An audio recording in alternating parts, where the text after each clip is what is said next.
El siguiente programa es para todas las edades. No contiene escenas de sexo o violencia. Es apto para toda la familia. Cuenta con el sistema Closed Caption y es financiado con recursos del Fondo Único de TIC.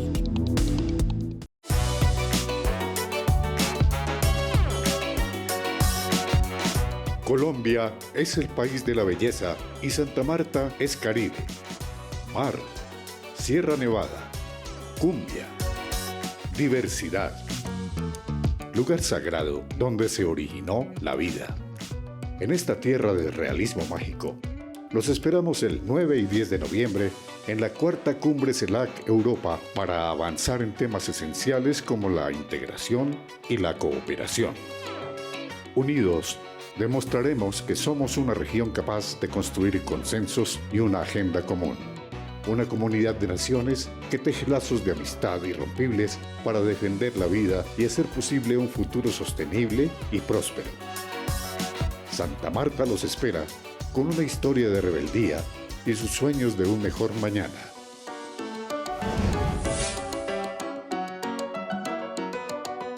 Bienvenidos.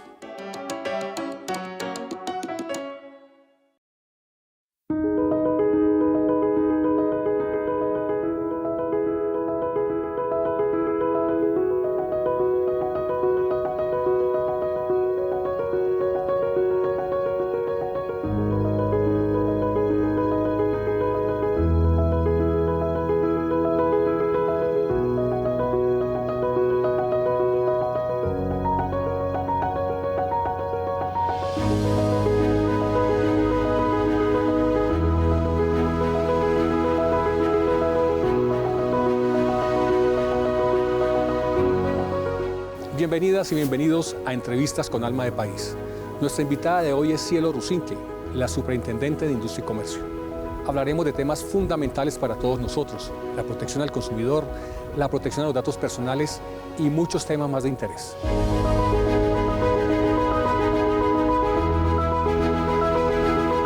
Cielo, bienvenida a Entrevistas con Alma de País. Gracias, Fernando, un gusto estar acá contigo. Además, es la oportunidad de poder hablar de temas que nos tocan a todos, como el tema de los consumidores. Y empecemos por el principio, y es, ¿existe conciencia en el consumidor colombiano de que hay unos derechos y hay una protección del Estado para defenderlo?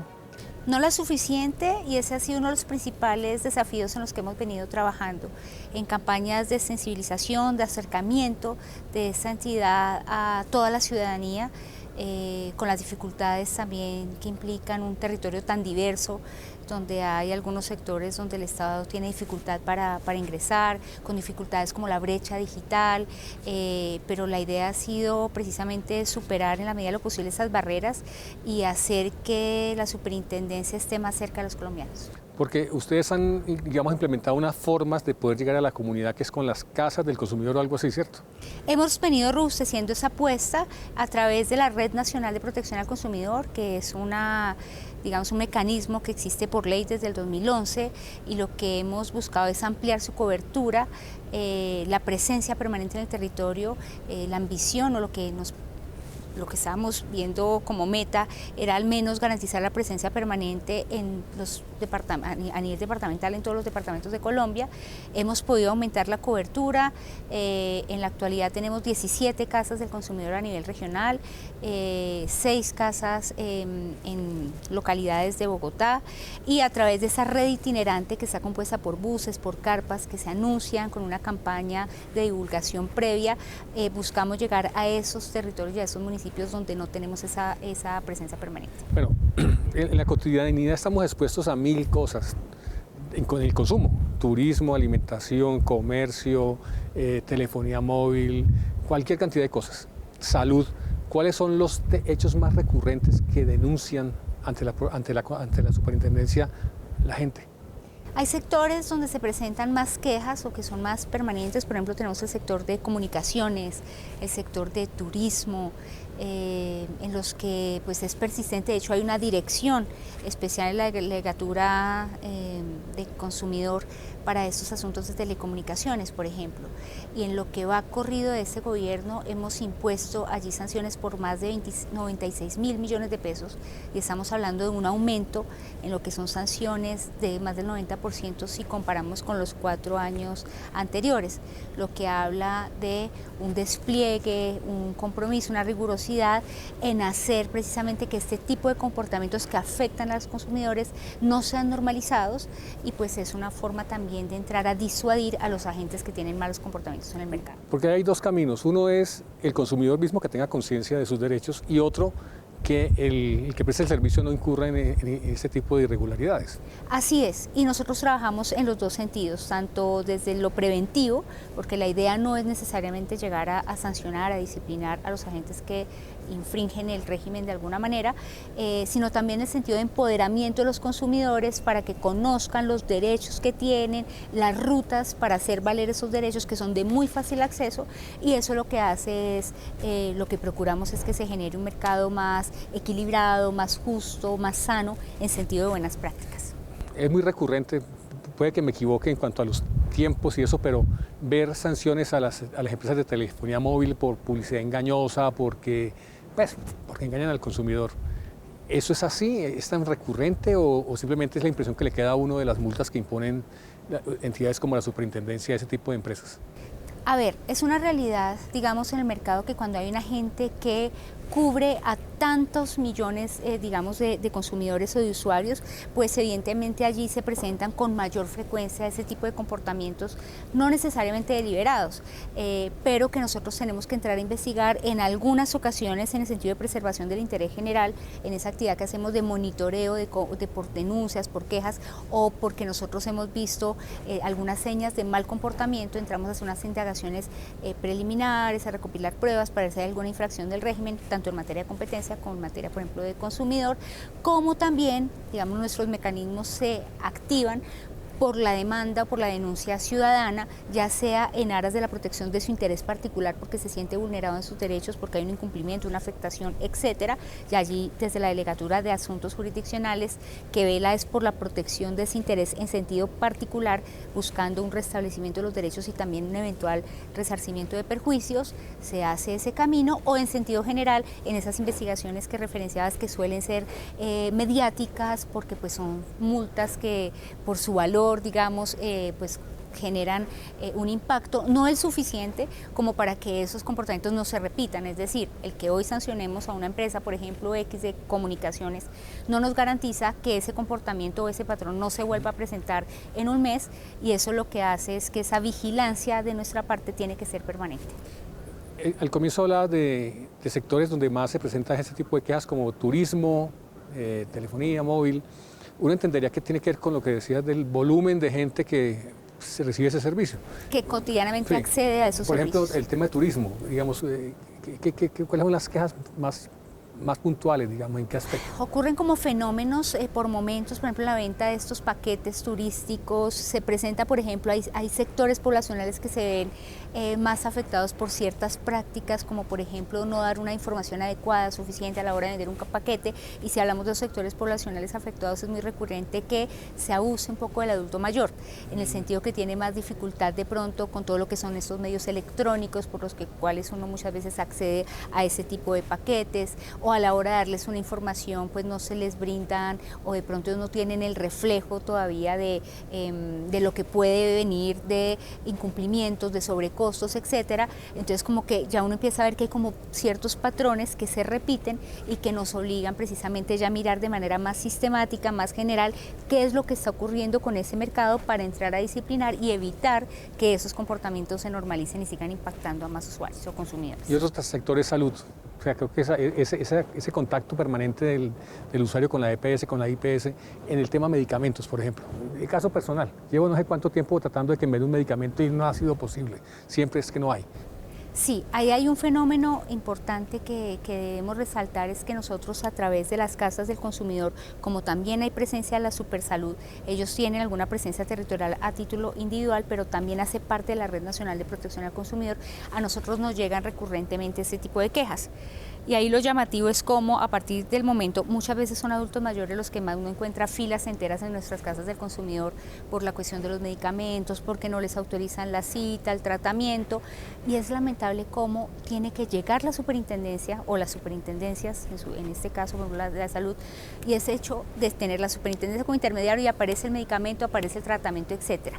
Entonces digamos que es algo allí sistemático también de parte de las prestadoras del servicio, no voy a decir que todas, pero sí se presenta recurrentemente, a que se bloquea, se crea como un bloqueo para el acceso a algo que es un derecho, y también esto dentro de un ambiente que no vamos a desconocer, que es una apuesta del gobierno de reformar el sistema de salud, entonces se quiere generar toda esa sensación de que es que el sistema falla, que hay un caos, etcétera, cuando lo que hay es malos comportamientos que se vienen presentando, porque aparece la superintendencia, aparecen los medicamentos, claro, aparece que si hay provisiones, etcétera, y malos comportamientos como una que recientemente sancionamos desde la Delegatura de Metrología Legal y Reglamentos Técnicos, porque se estaba vendiendo algunos medicamentos esenciales por encima del 700, 800% del precio. Costo, claro. Entonces estamos hablando, uno entiende que haya una ganancia, uno entiende que esto puede ser visto como un negocio para estos prestadores, intermediarios, distribuidores, etcétera.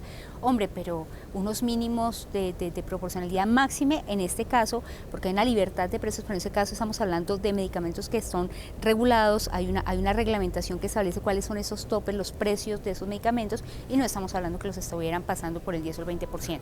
Estamos hablando de medicamentos que se vuelven absolutamente inaccesibles y que además eso tiene un efecto directo al sistema de seguridad social y al sistema de salud público, que es el que finalmente va a pagar esos precios exorbitantes. Muy bien, hagamos una pausa y ya volvemos con otros temas de mucho interés para nosotros los consumidores. Claro que sí.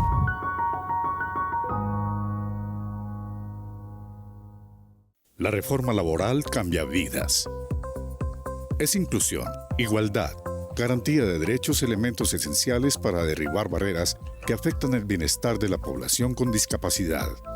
La reforma obliga a las empresas a contratar una cuota de personas con discapacidad. Son gente que se levanta todos los días a transformar sus vidas y cambiar a Colombia. Lo prometimos y con dignidad cumplimos. Gobierno de Colombia. Comisión de Regulación de Comunicaciones.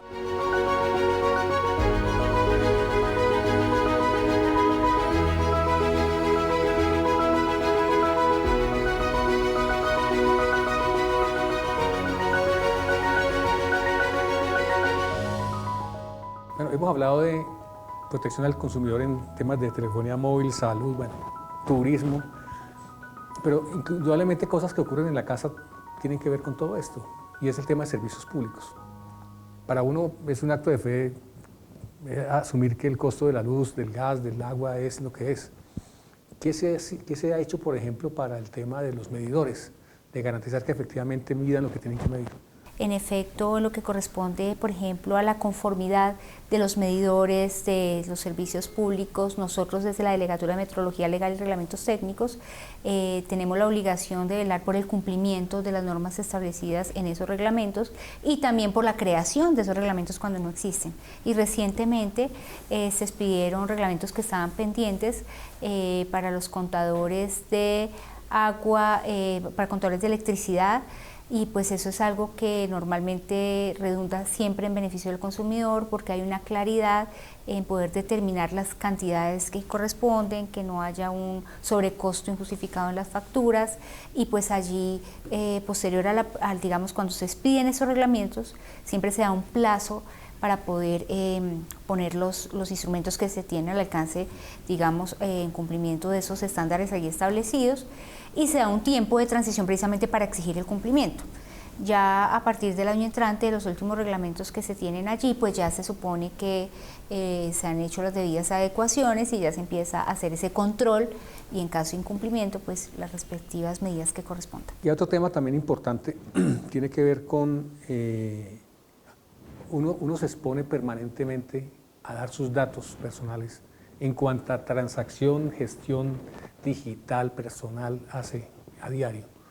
¿Qué garantía tenemos los colombianos y las colombianas de que efectivamente esos datos personales no son mal empleados por las empresas que los capturan? Pues Fernando, en Colombia desde el 2012 existe una ley estatutaria que regula el debido tratamiento de los datos personales. No obstante, en estos años de vigencia de esa ley es mucho lo que han cambiado, digamos, las prácticas comerciales, las formas de interactuar en el marco de la globalización, con el desarrollo de las nuevas tecnologías, de la innovación, etcétera, y es necesaria una adecuación de nuestro régimen. En eso hay como un acuerdo generalizado, tanto de la academia como de los diversos sectores involucrados, y allí nosotros estamos en mora de adecuar nuestra reglamentación interna a esas nuevas realidades y esos nuevos desafíos, y también en sentido práctico, por ejemplo, la adecuación en cuanto a cómo es el debido tratamiento cuando corresponde a niños, niñas, adolescentes, cómo hacer para las transnacionales que tienen un tratamiento de los datos de los colombianos, pero que por una cuestión de territorialidad no tenemos cómo hacerlos responsables. Entonces, todas esas realidades las hemos recogido en un proyecto de ley que ha sido trabajado con MinCiencia, con Mincomercio, con Procuraduría incluso, y lo que estamos es haciendo un mejoramiento de la reglamentación existente para la protección de vida, del habeas data, que es un derecho fundamental, para que Colombia sea un destino seguro también para los inversores en materia de comercio electrónico, y para que los colombianos nos sintamos, digamos, seguros que hay precisamente un debido tratamiento en ese cotidiano en el que permanentemente estamos entregando los datos personales. Porque inclusive aquí hay compañeros de la producción que nunca hacen una transacción digital. Por temor por temor a las suplantaciones y esas cosas, ¿no? Pues a ver, es difícil en la actualidad mantenerse al margen de esas nuevas realidades del comercio. Hay muchos productos, de hecho, que en la actualidad ya no se adquieren en el mercado ordinario físicamente, sino que si uno no tiene acceso a esas nuevas formas, plataformas, etcétera, aplicaciones que existen para comercializar de acuerdo a los nuevos ritmos, pues, de la economía, pues se queda uno quedando un poquito al margen. Entonces la cuestión es, yo diría, no es el hecho de mantenerse al margen, sino de saber hacer uso de esos instrumentos que nos brindan las nuevas tecnologías. Las nuevas tecnologías de inteligencia artificial, la innovación, no es algo malo, digamos, eso facilita el intercambio comercial, la circulación de bienes y servicios, y también esto redunda en un sentido también de acceso, de diversidad, de calidad. Pero de ahí que sea tan importante, eso sí, primero, conocer el régimen aplicable, tanto nosotros como ciudadanos, ser conscientes de qué estamos entregando, cuando damos un dato individualizante, cuando damos nuestros datos biométricos, y de informarnos en cuál va a ser el uso y si hay un cumplimiento de la ley establecida en la materia, que eso no existe por nada, digamos, hay una razón de ser. Y hay otro tema que tiene que ver con, creo que se llama metrología, sí, que es los contenidos de los productos. Sí. Entonces, las bebidas, los paquetes, todo lo empacado, que uno nunca se fija. O sea, creo que uno pues compra el arroz porque dice 1 kilo de arroz, pues 1 kilo de arroz. Pero uno nunca pesa, uno no anda con una báscula para arriba y para abajo sabiendo si el contenido que tiene ahí es el que corresponde. Es muy frecuente esa reducción de los contenidos que aparecen registrados en el empaque, por ejemplo. Ocurre, digamos, y para eso ese sistema de medición de pesos y medidas es algo que existe hace más de un siglo. A nivel mundial existen autoridades encargadas de vigilar la conformidad en términos de calidad, de estándares de seguridad de los productos, pero por otra parte también de vigilar que a los consumidores se les dé las cantidades y las calidades de los productos que les son anunciados. Entonces, cuando uno va a mirar esto de pronto en sentido individual, uno diría, no, pero no es algo mayor, si estamos hablando que se le dieron 10 gramos de menos o unos tantos mililitros de menos en una gaseosa, eso no causa mayor daño, pero ocurre que precisamente el régimen, y a nivel internacional, establece un margen de tolerancia. Cuando se pasa ese margen, es decir, no es justificable, y cuando lo vamos a mirar en sentido de la gran industria, ese pequeño, esos mililitros o ese gramito en cada consumidor, si lo vamos a mirar por horas, por semanas, por meses o por un año de producción, pues resulta que estamos hablando de unas ganancias que no están justificadas y que van en detrimento precisamente de los consumidores, a medida que están recibiendo menos de los productos que de la cantidad que le ha sido vendida, y en ese sentido pues hay una defraudación, hay un incumplimiento del régimen y hay una delegatura, que es esa de metrología legal y reglamentos técnicos, que vigila digamos, por ejemplo, eso, las pesas y medidas, que es algo que lo que hace es que el comercio sea más transparente, más equilibrado, que haya confianza a la hora de acceder a los bienes y servicios. Porque es como las vueltas o el cambio en el supermercado, ¿no? Así que eso de a poquito, pues, si son 50 pesos, pues, pero no solamente a mí, sino a todos los que pasan por ahí. Exactamente, por ejemplo, las gasolineras, que es uno de los controles que hacemos permanentemente. Y empiezan a haber ruidos, ay no, que en tal gasolinera nos dimos cuenta que nos están dando menos o no corresponde lo que se está anunciando con lo que finalmente le están distribuyendo al consumidor. El medidor dice 4 y no son 4. Exactamente. ¿En serio? Entonces nosotros, uno quisiera que eso naturalmente, confiar en la buena fe, claro, digamos, de los agentes comerciales. Lamentablemente es necesario tener esos mecanismos de control porque si no, con miras a tener una mayor rentabilidad, pues se mira cómo se tiene un beneficio respecto al consumidor, que valga decir que en la relación de consumo siempre es la parte vulnerable. Estamos conociendo las nuevas instalaciones de la Superintendencia de Industria y Comercio en Bogotá. Ahora vamos a otro sitio. Así es, perfecto. Bienvenidos y una buena oportunidad para dar a conocer de este nuevo lugar donde esperamos brindarles mejores condiciones tanto a la gente, al personal de la superintendencia. Era una urgencia ese cambio de sede, lo logramos finalmente, pero también con unas garantías de acceso también y de buena acogida para los ciudadanos.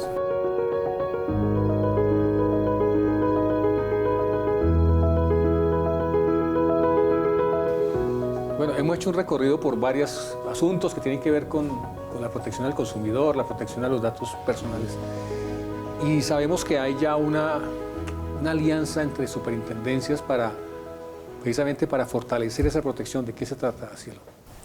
Pues a ver, nosotros desde el comienzo de esta administración avanzamos en convenios interadministrativos, acuerdos memorandos de entendimiento con las otras superintendencias, tanto en el sentido de mejorar la labor de articulación en materia de inspección, vigilancia y control, digamos, suministro de información para poder avanzar en investigaciones como por ejemplo la cartelización en el sector salud, por decir una. Con el sector vigilancia, la supervigilancia también estuvimos allí realizando unas mesas técnicas, etcétera, para poder, mediante la colaboración, avanzar en investigaciones que estamos llevando. Recientemente, ya en el marco de la Red Nacional de Protección al Consumidor, hicimos una reunión, de hecho estamos pendientes de reunirnos también con el Supersalud para garantizar en lo que queda de gobierno la ampliación de la cobertura y la permanencia de esas entidades que integran la red a nivel nacional. Mencioné una palabra, cartelización.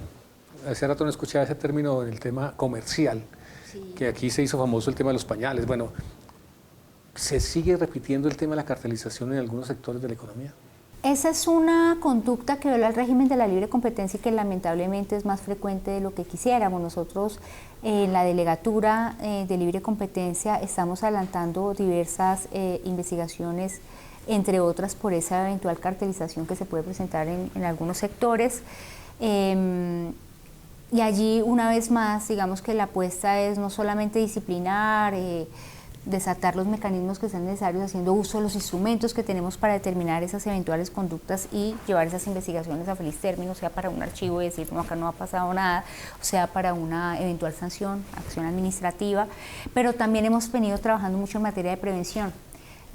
A los agentes, digamos, con pedagogía, porque aunque parezca de pronto risible, muchas de esas conductas a veces se cometen, pareciera de verdad, por un simple desconocimiento del régimen legal. Se normalizó. Que les parece muy normal en un chat o en una conversación ponerse de acuerdo en cómo se distribuye en un mercado, cómo se acuerdan los precios y resulta que pues sabemos que eso pues es algo que en primera medida es una infracción al régimen de la libre competencia, pero incluso también puede constituir un delito.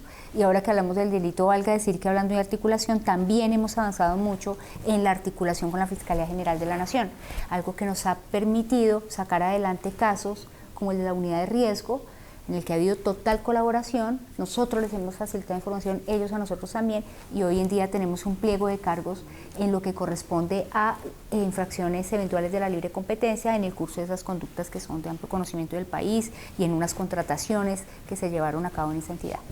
Obviamente, toda esta presión, todo este trabajo de control genera malestares en los sectores, ¿cierto? En los sectores de la economía. ¿Hay mucha presión para Cielo y para la superintendencia para que no haga el trabajo como tiene que hacer?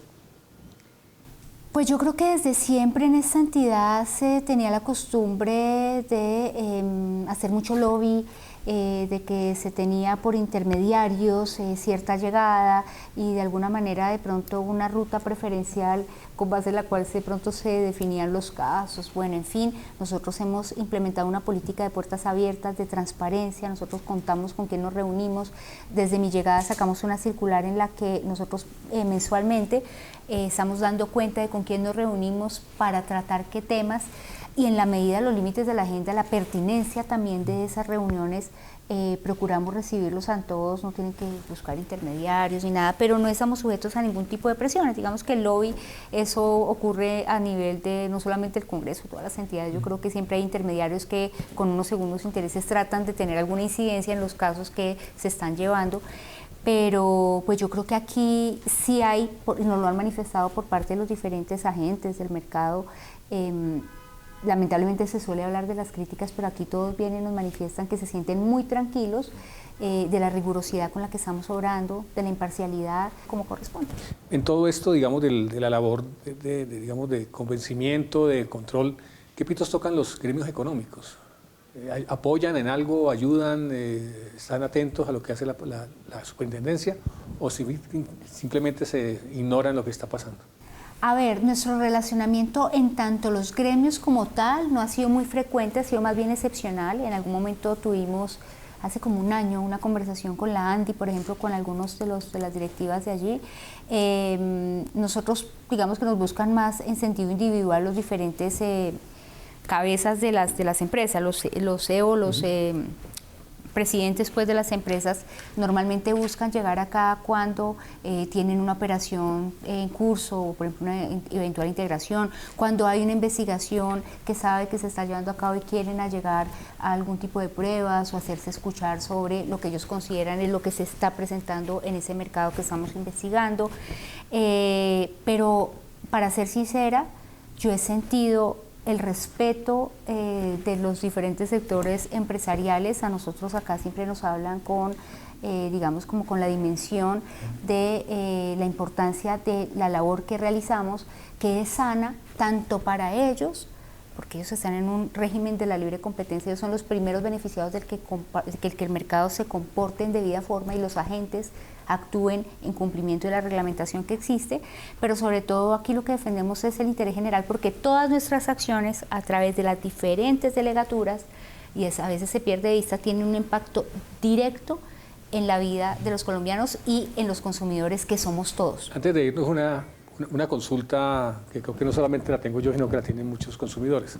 Los conciertos. Recientemente en Bogotá ha habido, por lo menos 2 conciertos, iba a ir a uno, y no pude porque lo cancelaron. Lo cancelaron y a los clientes o a los compradores del concierto no le vuelven la plata completa. Le cobran algo extra por haber hecho la administración de la venta de la boletería. ¿Eso cómo se maneja? A ver, a nosotros en sentido general nos suelen entregar quejas o surge un ruido, entonces la gente empieza a decir es importante que la superintendencia actúe, etcétera. Eso nos pasó, por ejemplo, cuando el concierto de Shakira que fue cancelado. Nosotros de hecho nos reunimos en esa oportunidad con los organizadores, allí se comprometieron, digamos, a unos tiempos, a unas fechas, etcétera, se emitieron unos comunicados y nosotros siempre velamos es porque la información que se le da al consumidor digamos, se cumpla, es decir, los términos de la venta de una boletería, incluso si hay alguna reducción al final en caso de un incumplimiento, eso todo se le tiene que haber informado al consumidor. Y estamos muy pendientes siempre del resarcimiento, es decir, no es la cancelación de un concierto por un evento, un caso fortuito o alguna razón justificada lo que es ilegal. Lo que no es legal es que se infrinja los derechos del consumidor al no permitírseles el respectivo reembolso. Y aquí una cuñita que es importante, yo creo, Fernando, que no es la queja así en el aire o el descontento el que nos posibilita el accionar como superintendencia. Para nosotros es fundamental que cuando hay una queja sobre algún agente del comercio, nos informen como corresponde en cualquier investigación las circunstancias de tiempo, modo, lugar, quién, dónde, cuándo, cómo, para poder nosotros iniciar la investigación, porque con una queja en abstracto, pues sencillamente no tenemos posibilidad de entrar a indagar qué es lo que está sucediendo. Muy bien, Cielo. Pues muchas gracias. De verdad que quedamos con la puerta abierta para un nuevo programa sobre esos temas tan interesantes de la cotidianidad del consumidor y nos veremos pronto. Claro que sí, Fernando. No, muchas gracias a ti por el espacio. Y nosotros nos veremos en el canal institucional, en las redes sociales de Presidencia de la República, para que estén enterados de lo que significan entrevistas con Alma de País. Hasta pronto.